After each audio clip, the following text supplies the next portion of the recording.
nature of this program, viewer discretion is advised.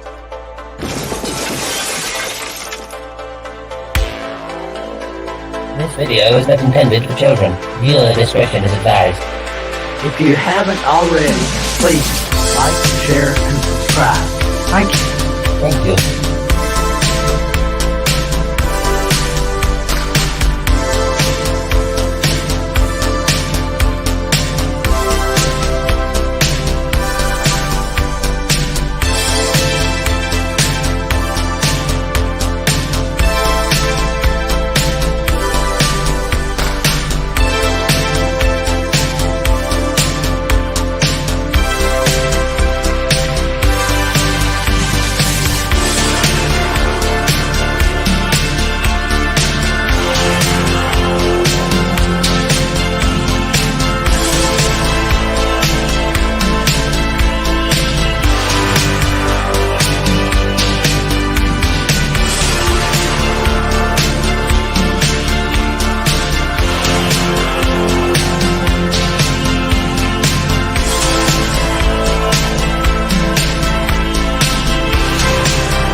Greetings, one and all, and welcome to the last Mornings of Mischief in the studio. I'm your host, Stone Loki, and with me today is Vance Major Owen as we take a look at current day Star Trek.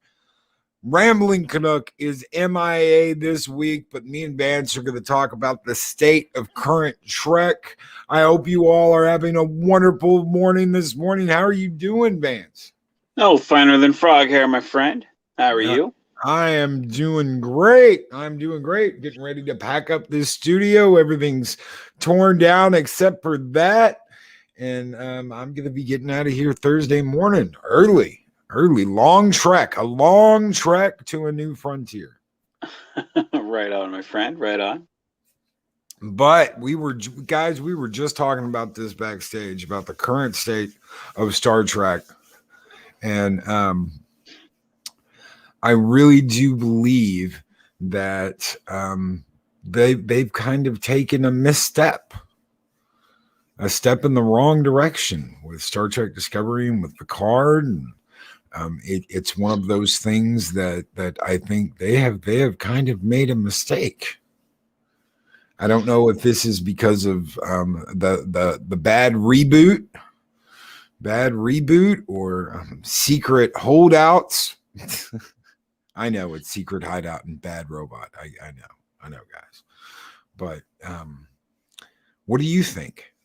Well, here's the thing. Like because I make fan films, I always have to be very diplomatic in how I approach what I say whenever I say something that's kind of negative on CBS or Paramount.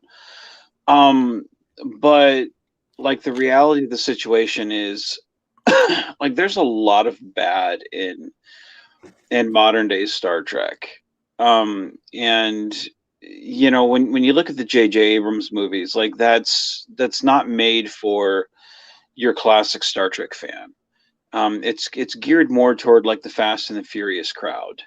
It doesn't hold the attention of someone that's meant to sit there and sit through, like the Star Trek: The Next Generation, Captain Picard's speech type crowd.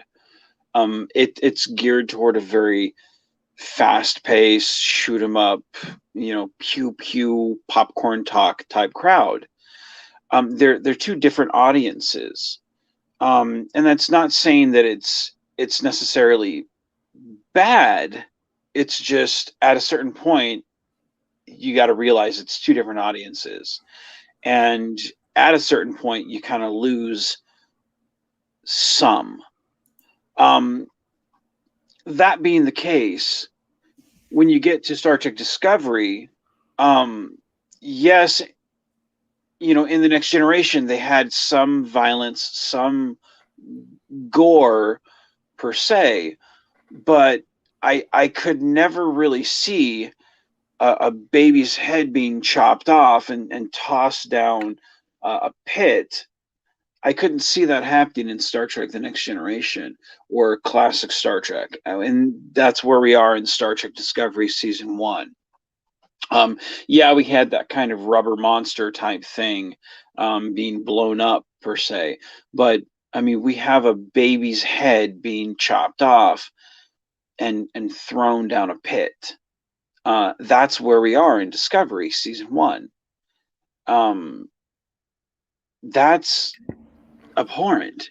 Now Star Trek, when we watch Season 1 of Next Gen, my kid can watch that little rubber monster getting blown up to bits, and he sees it for what it is, and he cheers because it's an alien getting blown up. He doesn't see anything wrong with that. There's no way in hell I can let him watch Discovery Season 1. Whether it's the sex scene with the Klingons, and Klingon tits being thrown everywhere, or the baby's head getting tossed around. At what point is it my kid can't watch Star Trek anymore? And that's where we are. That's where I think it kind of sucks to be a Star Trek fan. That's where I think it kind of sucks to be an audience member in modern Star Trek. That's where I think Paramount's failed, is where Star Trek is no longer for the general audience. Where it used to be, we were full of Captain Picard's speeches, that anybody can watch. You can watch it with your family. We're now full of sex scenes, where kids are getting their heads chopped off. What the fuck is this? F-bombs. F-bombs Yeah. too. Yeah. Yeah, that's not Star Trek. Yeah, I mean, and don't get me wrong. I think there is room for both. However, I am excited about Strange New Worlds, because that, at least, and they even say this gets back to the root of Star Trek.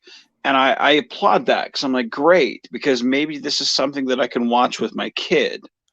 And I desperately want that. And I think that really sucks that we have to wait several shows to get back to something that I can watch with my kid. Because my kid loves phasers. My kid loves the uniforms. My kid loves my old Playmates action figures. He likes Star Trek. He grew up with us playing tag, where he would grab the Enterprise D and I'd grab the Klingon Vorcha class, and we would chase each other pressing the laser buttons, running through the house. Like, that's what we played tag with. He has the Micro Machine Star Trek ships. He has my Galoob diecast metal Enterprise D. He has all those. He plays with them. He is a Star Trek fan without understanding what that term means. It sucks that he can't get those things now because they don't market to him. I'm not sure. They've tried to sell STD as a Star Trek for everyone, but it's not a Star Trek for everyone. No, it's not. It's not a Star Trek for him. Like my my partner Frank, he bought a prop that it was a 3D printed prop, the Star Trek Picard phaser, and sent it to me, and we did an opening. And my son realized exactly what it was, a phaser, and he loved it. But that's exactly what they don't sell those things for. They don't sell them, and that's what's really sad about modern Star Trek is those things aren't readily. No, they're not readily available for us anymore. They're not in Walmart. They're not in the store. Those things aren't available anymore for us. You can't get them. Where back in the day, you used to be able to get stuff like that. They're just not available anymore. And I mean, look at the movies, the toys back in the 90s. You used to be able to buy the Playmates action figures. Those things from like 93 to like 98 or 99, like those things were everywhere in Walmart.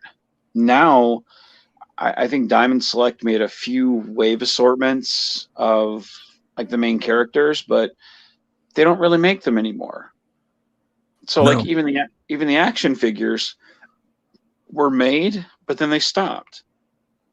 So like with the movies that came out, they don't even really make those.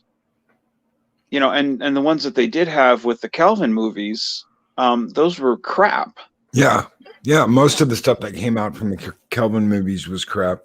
Second 9 with the $2 super chat says Trek went from thought provoking to 13 yo amateur.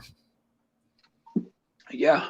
And the Orville Nation says, question, and hail PJ. What do you guys think of Terry Matalas, new showrunner for Picard, who worked under Berman? I don't know.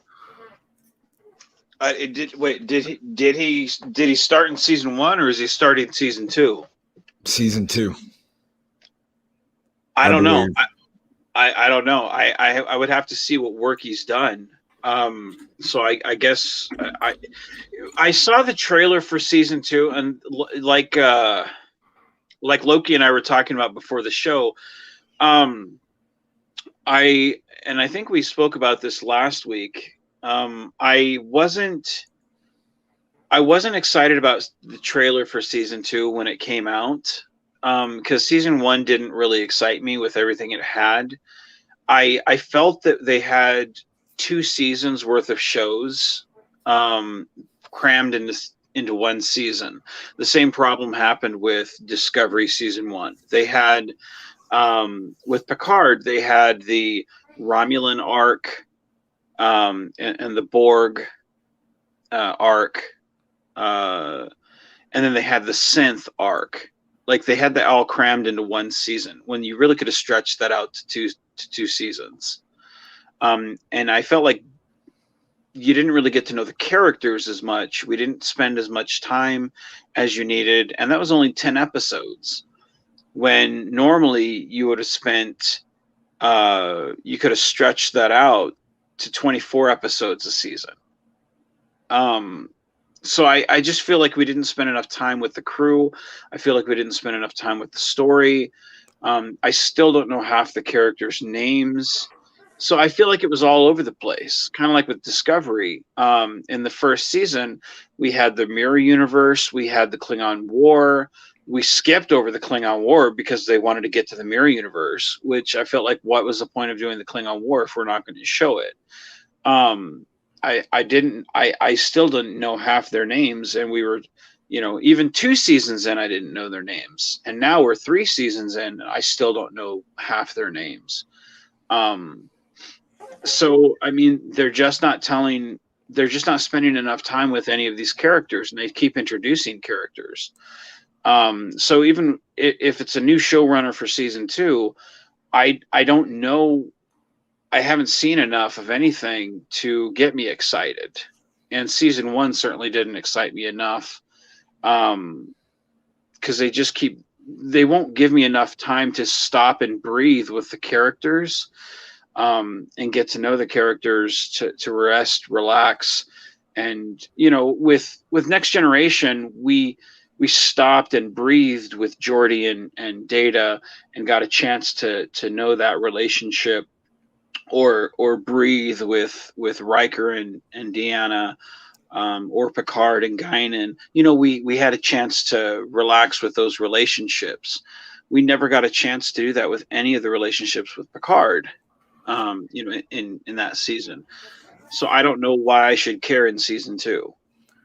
No, and they've gone down this road of the dystopian future, that the future is so bad.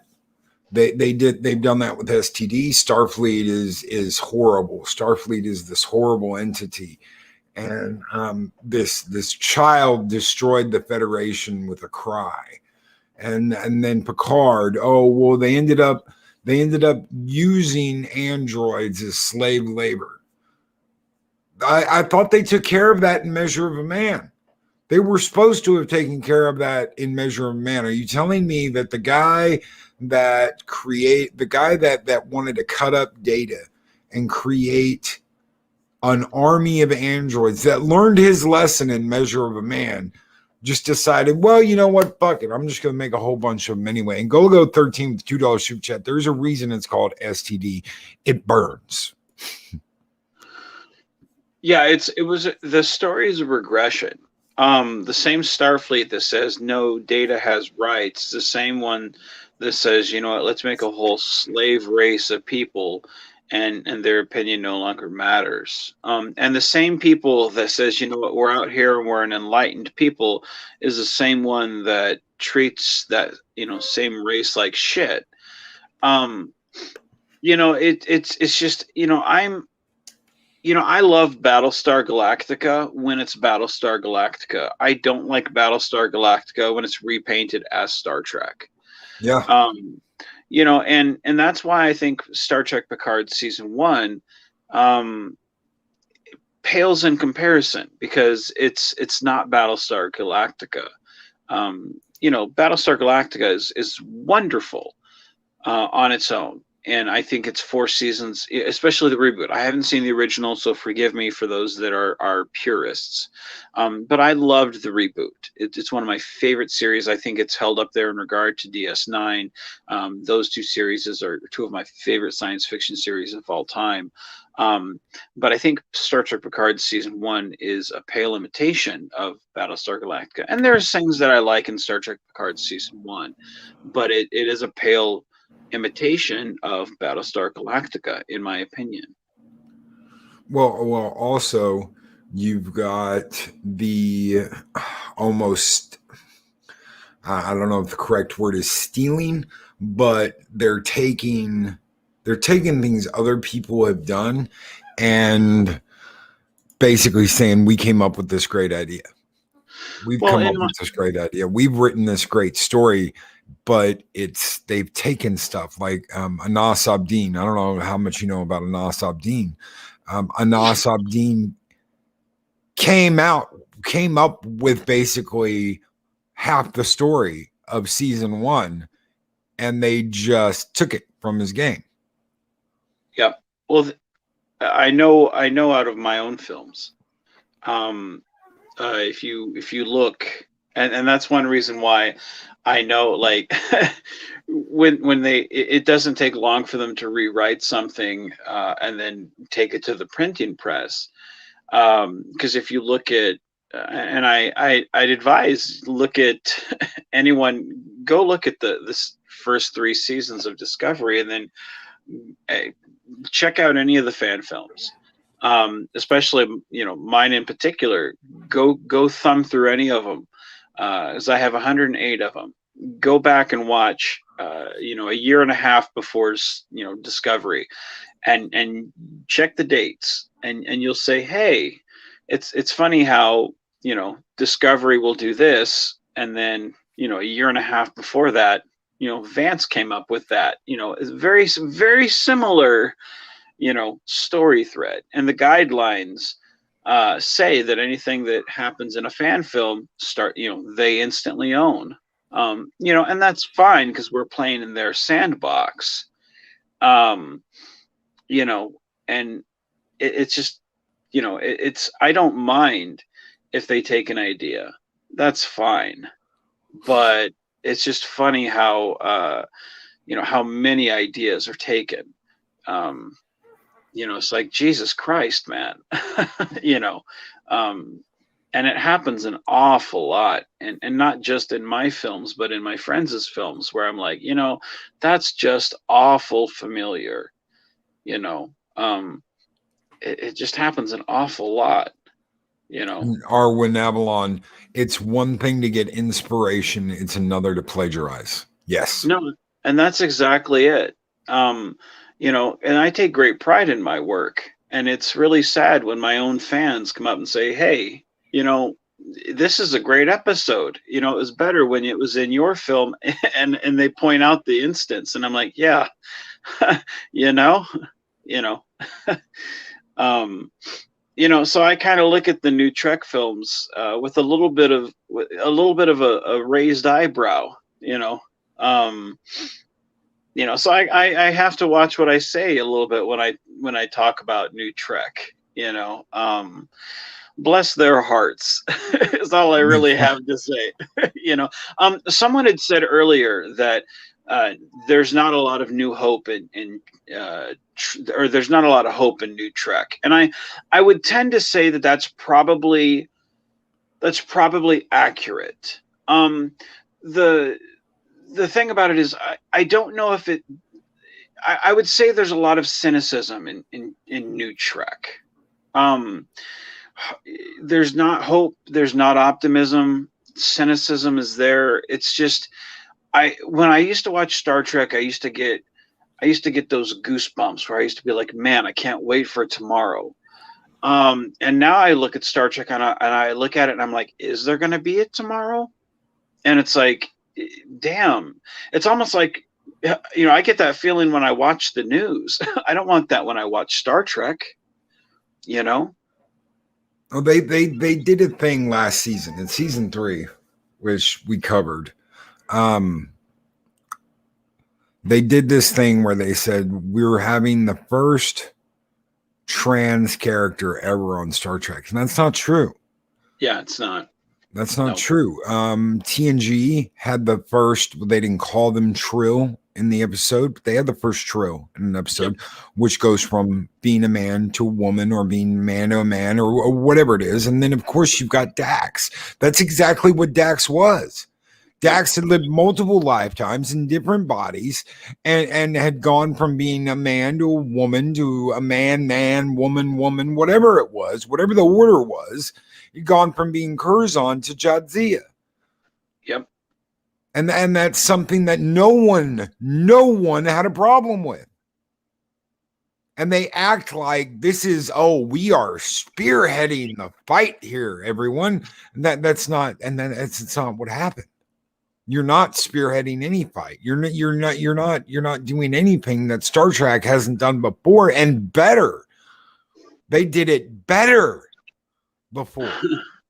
I would encourage anybody that likes the storyline of the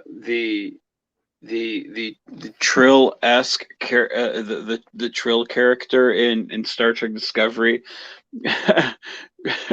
Go watch my films and watch the story arc of my Idrel character, which took place way before the Star Trek Discovery, and tell me what you find ironic about the storyline. That's all I gotta say. So anyway, no, the thing is, like, they talk about all these, we're doing this first, and we're doing this first, and we're doing this first, instead of just having fucking characters that are just there and stand out. They have a bunch of, we're going to be important, and we're going to be this, and we're going to be this. Just have characters that are. Like, the thing about it is, like, they had Geordi, who just happened to be blind, and he just fucking was. they didn't make it, this is the only thing he is, and this is it. Like, he just fucking was. He just happened to be blind. But that wasn't his shtick. He just happened to be blind. He was there, and to me it's like, I couldn't tell you a goddamn thing about that lady except she's trans. That's it. That's the only thing I know about her. That's it. Because they shoved it down my throat. And I'm all for the trans community. I have a lot of friends that are trans. I'm all for that. But I don't know anything about her except that. That's it. That's all I know. And it makes, like, I the labeling issue, like, it makes it so, like, you have to walk on eggshells to identify. And the conversation that was had with Stamens was an awkward one. And it's like, at that point in time, you would assume that they would move past those type of conversations. And I understand that they were trying to make it a more modern type conversation, but it made it kind of just an awkward type conversation to identify with. To me, it just made it glaringly, like, I know what you're trying to do. Stop making it so obvious that that's what you're trying to do. I couldn't imagine having Jordy having that conversation of, well, I'm blind, and here we go, let's have this conversation. So I just couldn't identify with anything that every time that character came on screen. So it was never a disadvantage either. Me and you talked about the episode where you get to see what Jordy sees in that first season. And Picard's talking to him, and they're like, what's that? What's that over there? Oh, that's Commander Riker. Well, how the hell do you know that? Well, how do you know when you see a bird, or how do you know when you see a tricorder? You just do. You know what it is. I know what that is. And it wasn't that. Once Picard got that, he's like, now I'm beginning to understand him. Now I get it. And then that was it. They never, ever had to go back to it again and again and again and again. It was like, cool, we got to see how Geordi sees. And it was done. He just sees differently than you do. He sees in different spectrums because of his visor. They never had to hammer that over. And the only time they took advantage of that was in the episode where Lore tortures him and was gonna nanite his brain, and the generations. That's it. Right. Like the thing is, like, I like, they have the relationship, like Stamets with and I forget the name, because again, I'm not very good with names. With his boyfriend, or not husband, the doctor. Is it his boyfriend? It's his. I think it's his husband. I think. Okay. But I'm not 100% sure. But it's the doctor. It's the doctor. Yeah. But it's like every time they show that relationship, like, I buy that and I like that. And it feels believable to me, and I really, really like that. But the relationship between and I'm not sure that Trill's name with no, I don't remember either one of their names. With the other one's Gray. And I really liked Gray's character. I bought that character. But I that relationship, I didn't buy it. And it was because it was so hammered home that this is the first this. And it was just made so awkward because it was so hammered home. And again, it was just one of those things that, and I'm not one of those I'm not one of those people that what's the term called,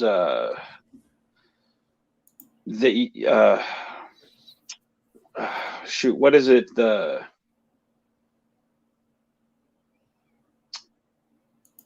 Like those modern. Fuck, man, my mind's turning to clay here. See, this is why I need my first cup of coffee in the morning instead of water. I need that caffeine, man. You need the caffeine. Yeah, yeah. Like I'm not one of those people that like you have to you have to pamper to me and to treat me special. But I don't. Project Storytime makes a good point here, Vince. He says Cisco wasn't just a black man. He was a single father, a commander, a warrior, a spiritual man, a widower, a husband, a son. Being black was a characteristic, not the entire character. Yes. Perfect. Yes. You make up for my lack of caffeine. Yes. Yes, that is perfect. Yeah, you say what I can't. Yes. That is exactly it. Yeah. Yeah. And that's the thing, like they have an interesting character, potentially with someone young coming on this, the new ship, a possible relationship. But anytime you have to beat something over someone's head, like that's when I lose interest. And I don't and that's I finally understood why people hated Wesley, because when you beat someone over the head so much with this kid is so smart, that's when people start, people stop caring about the character.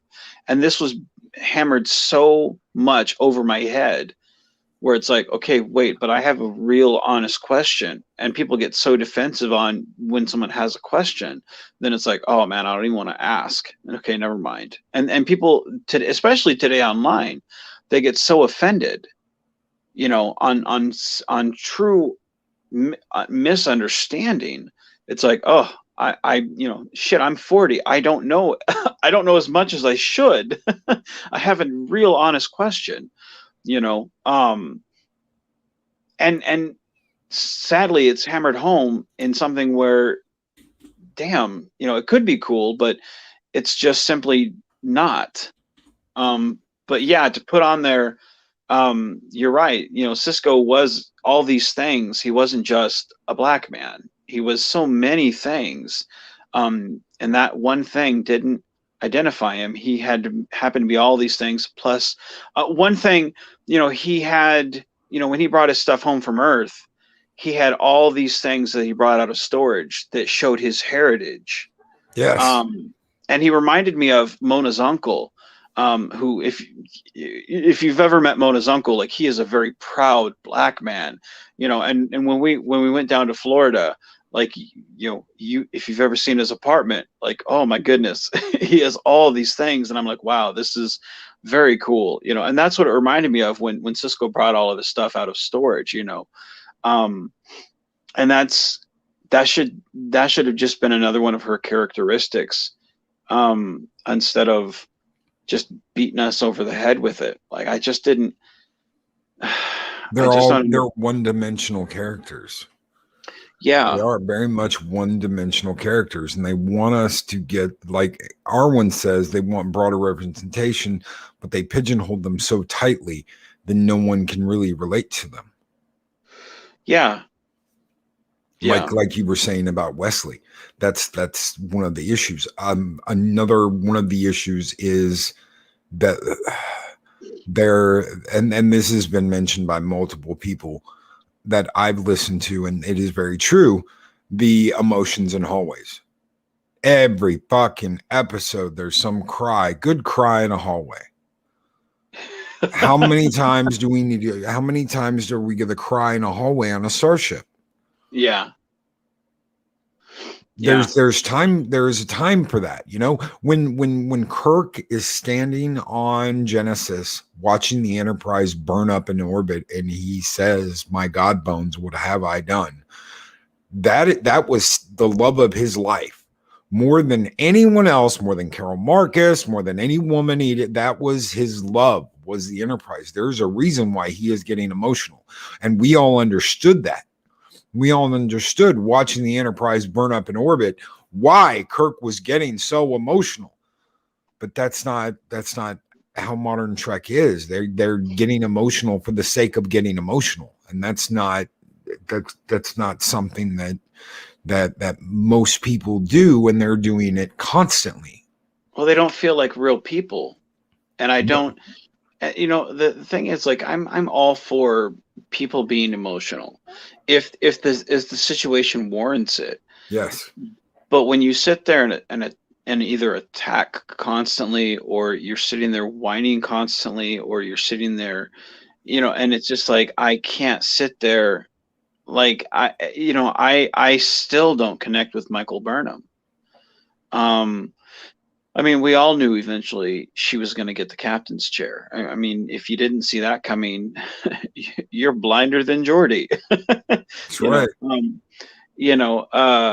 But it's I still don't connect with that character. And we're going into fourth season. That's a shame. If your main character I don't relate to at all. I mean, she could die. She could die season premiere of this season, and I'd be like, okay, who's next? I can right now. The only one I connect to is Tilly.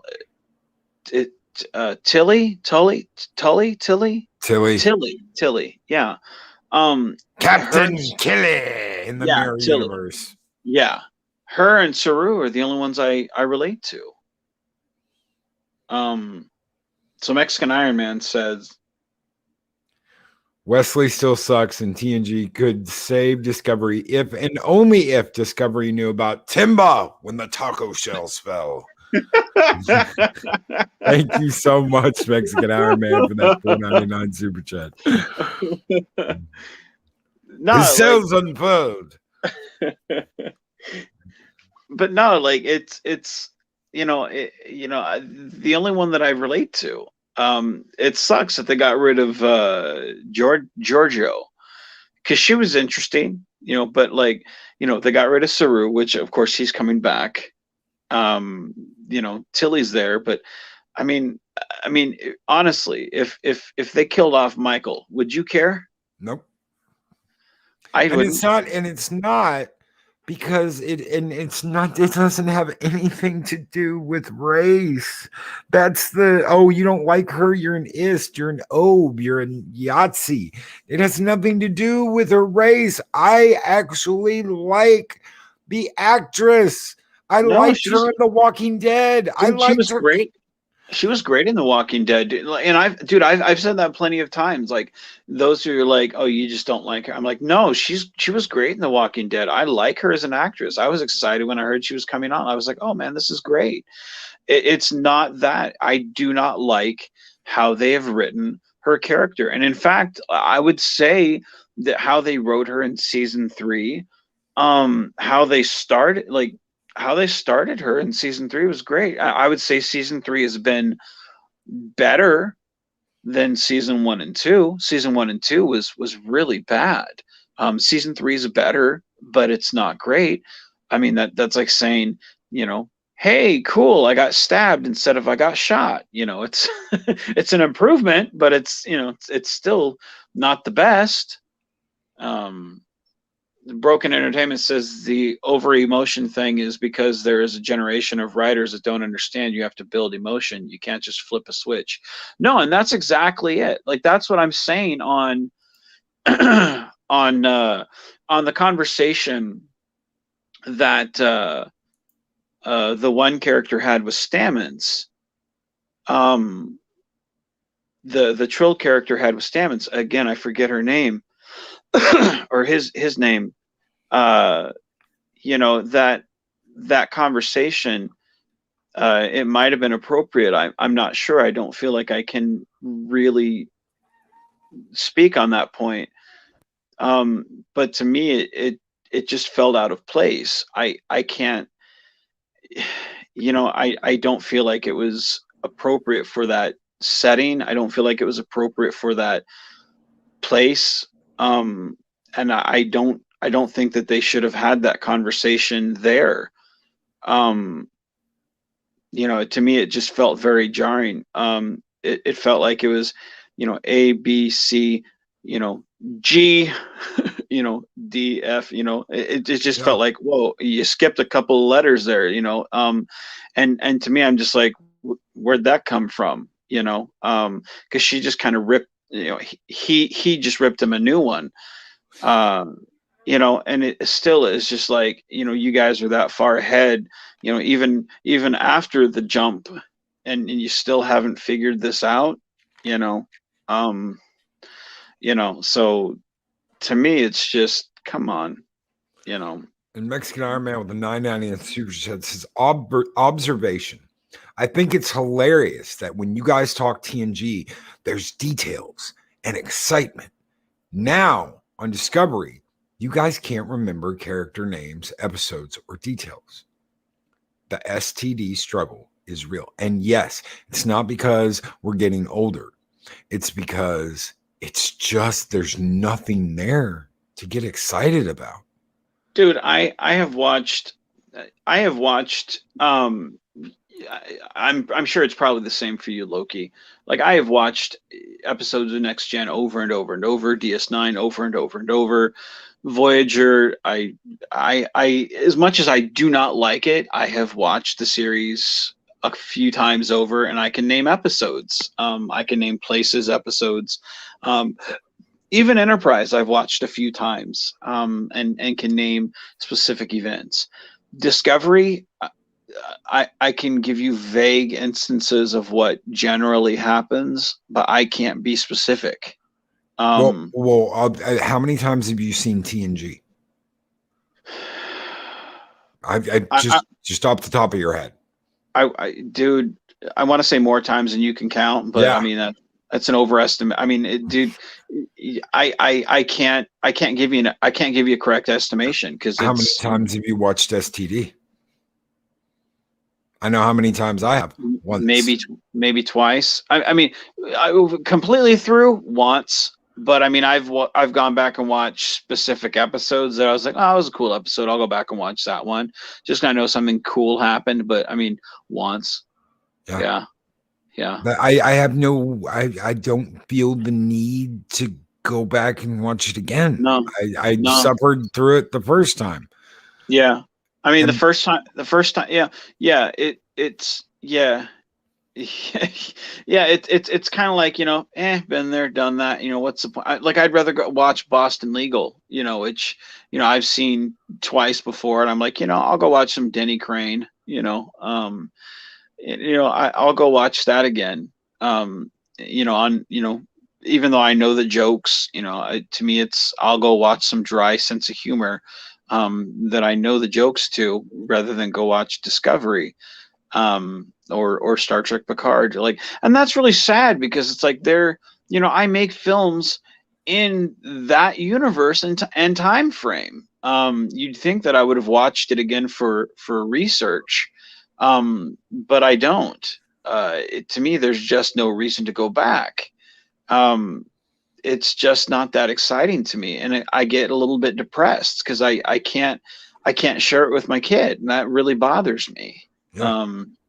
It really bothers me. Now, I did enjoy season 2 a lot more than of Star Trek Picard with Captain Pike. There were moments of episodes that I would YouTube and see, or if it wasn't on YouTube, I would go back and watch that particular moment, because my friend lets me borrow his.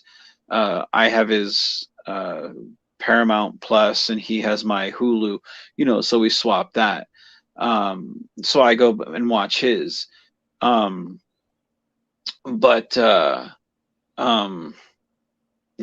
go back and watch moments that I enjoyed of an episode.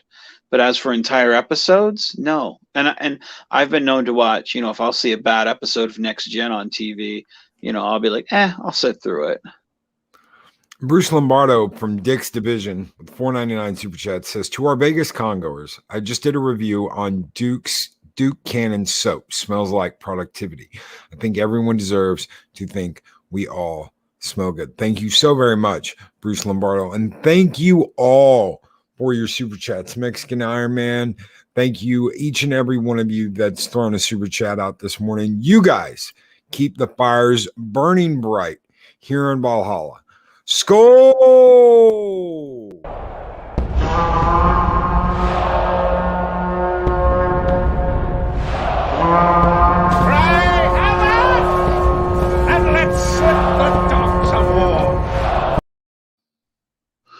What That one little clip is more exciting than 3 seasons of STD. That one little clip of Christopher Plummer spinning in his chair, and you can see him like spinning, having fun. And there was no Klingon crying in the hallway in that scene. No. Go figure. That was, oh man. Klingons don't have tear ducts. That's very true. So is he going to Vegas Con, or is he at Vegas Con now? Because I'm headed to I am headed to be on panel in August to Las Vegas. Yes, you're good. Yes. I know a lot of people. Loki might even be going to Trek Con this year. It may be possible. Who knows? Now, I know a lot of the Star Trek people are canceling. A lot of the actors are canceling, which isn't really that uncommon, because a lot of times they have to cancel because of filming commitments. They have to go refilm and reshoot some stuff. So it's not that uncommon for people who are actively. I know some people were trying to kind of stir the pot and say, "Oh, stuff must be going down," and it's not that uncommon to see people who are actively shooting stuff to cancel at the last moment. So it's not that uncommon. But are you headed there, Loki? It's possible. And Bruce Lombardo, you have a safe drive. Thank you so very much for being here, brother. It's possible Loki may be going. It's possible. Well, if so, we gotta do a. I will be there that Thursday. Okay. So if you are, hit me. I mean, I'll be there. I'll get there that Wednesday, and I'll be there through that Friday. So if you are, hit me up, and let's get a selfie, man. Because I gotta get a selfie with you, man. Oh hell yeah! And Valiant Renegade with 499 super chat, and he just says super chat. Thank you, brother. If you have something you want to say, by all means, send me a message. Throw me a shout out. Lady Mist with a $5 super chat. Loki, have a safe move. Thank you so very much, Lady Mist. I will be on the road on Thursday, so everything's getting the last of things are getting packed up. I get the truck today, and it will be a run up until Friday. By the end of the day, Friday, I should be able to kick back, open a drink, and put my feet up and go, oh my God, it's done. It's done. And Valiant Renegade said, no, that was funnier. Thank you, Valiant. So let me ask you a question. Sure. We're going to wind down here in about 7 minutes. We got about 7 minutes. Sure.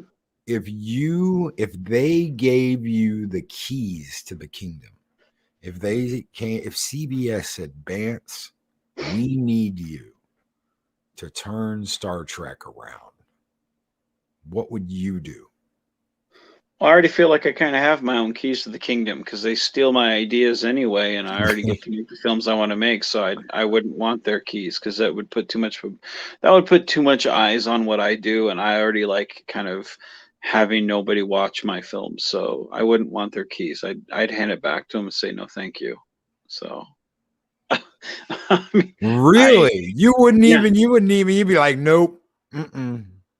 No, I really wouldn't, because here's the thing with what I do now. I've told a story with V'ger in it. I've told a story with the Borg. I've told a story in the battle to retake DS9. I've told a story in the Cage era, TOS era, Motion Picture era, Wrath of Khan era, TNG era, Voyager era, First Contact era, Star Trek Picard era. Like, I've time traveled. I've gone to the Star Trek version of the Phantom Zone. My character has flown. My character had laser eyes. I mean, my character's almost done it all. I mean, it's, you know, I've played the Mirror Universe version of my character. I've played the Kelvin Universe version of my character. I've played the Yesterday's Enterprise version of my character. I have, uh, you know, played the Avalon Universe version of my character. I've played the Orville Universe version of my character. I've done it all. So if they said, "Hey, Vance, come do this," I'd be like, "No." And the only reason I can do the things I do is because nobody really watches my shit. As soon as people start watching the stuff I do, no, because then I just get open up to more criticism, you know. So no, thank you. I'm good. So That's amazing. That's yeah, amazing. Yeah, I wouldn't want it. yeah. I No, wouldn't want it. I make films with my kid and with my friends, and you know, I mean, it's kind of like, you know, it's kind of like Kevin Smith. Like, I'm a big fan of his early stuff: Clerks, Mallrats, Dogma, Yes, Jason yes. Amy, Jay and Silent Bob Strike Back. But you go to his newer stuff, and you know, no one misunderstand me. I have the utmost respect for Kevin Smith. However, however, all he ever really does now is cry, and he just kisses the ass of whoever's making whatever film he's talking about at the time. Like, every DC film is, "Oh, this is the greatest film ever," or, "Oh, this is the greatest show ever," or, "Oh, this is the most wonderful thing that's ever been put out," even if it's the biggest piece of shit. I will never tell you something that I don't believe is 100% true. I will tell you flat out, I've made some terrible films.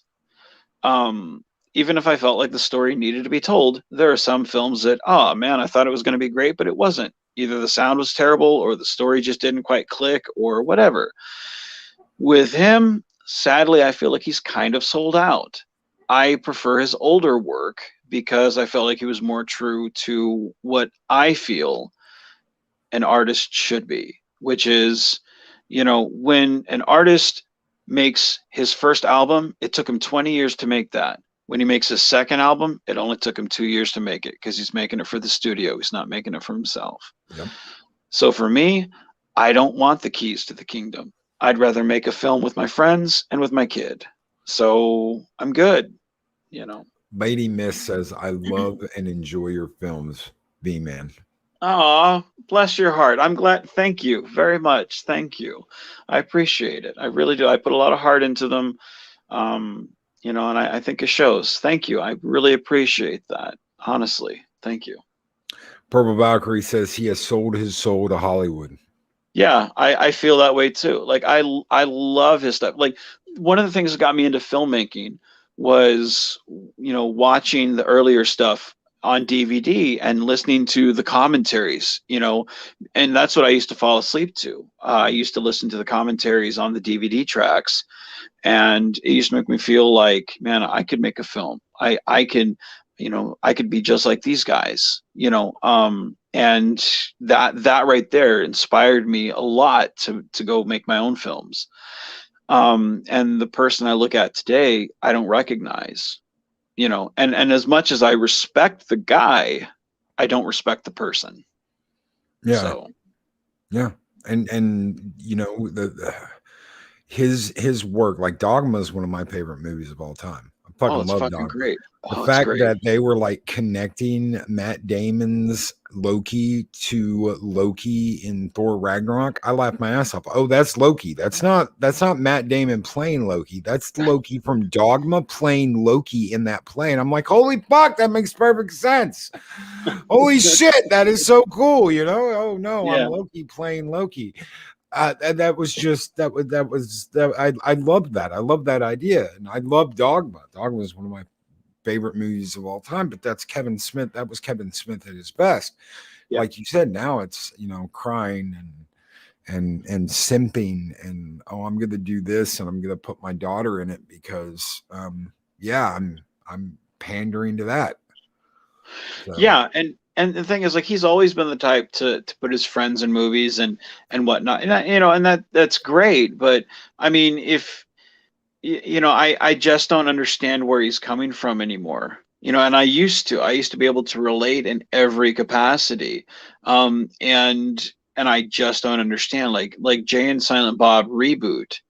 Um, I don't understand the message of the movie. And maybe that was the point of the movie. I don't know. But like Clerks 2, I loved it. Not, it wasn't as good of a movie as the original stuff, but again, that's fine. That's a taste issue. It's not necessarily a quality of the movie. Um, but the movie was great. But looking at Jay and Silent Bob reboot, that movie, in my opinion, that movie's trash because this is just a rehash of the other stuff. And granted, that's the whole point of quote unquote reboot. But I'm like, is this a commentary of the reboots, or is this just you not being a very good filmmaker anymore? Because I'm looking at the other stuff in your resume lately, and it's not been very good.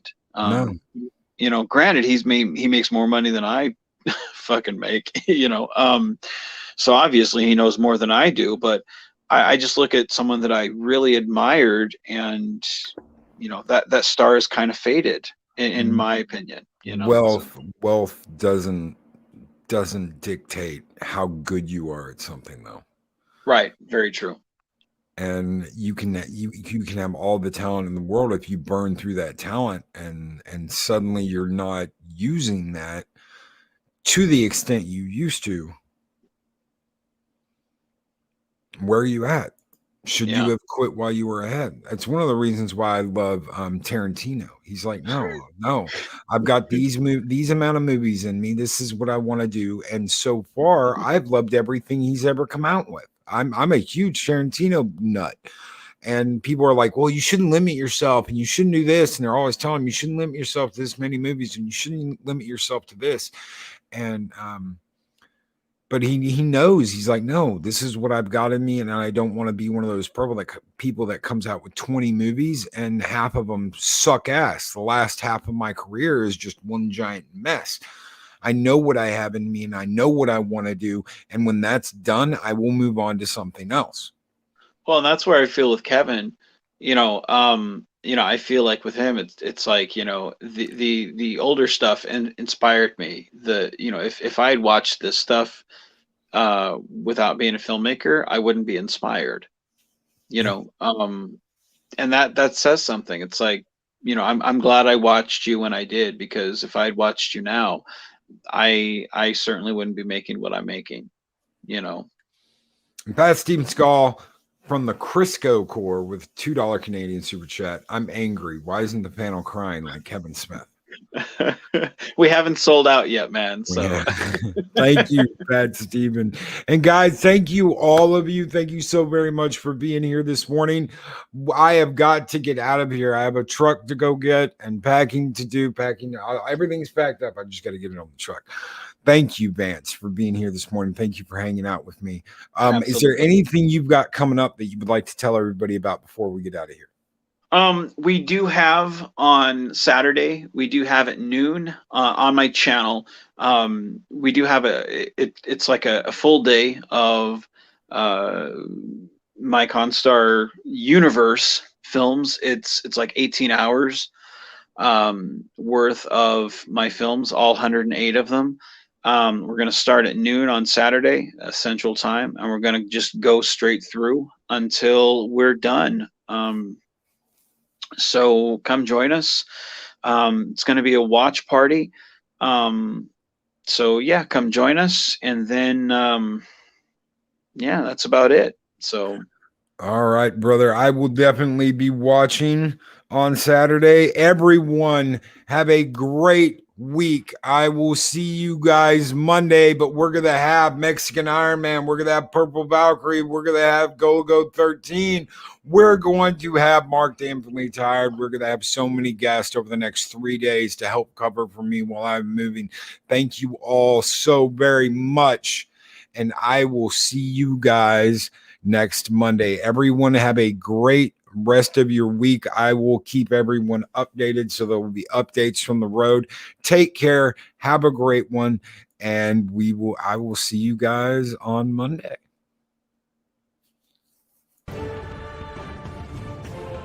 These videos are tremendous. Like, comment, and subscribe, and hammer that notification bell.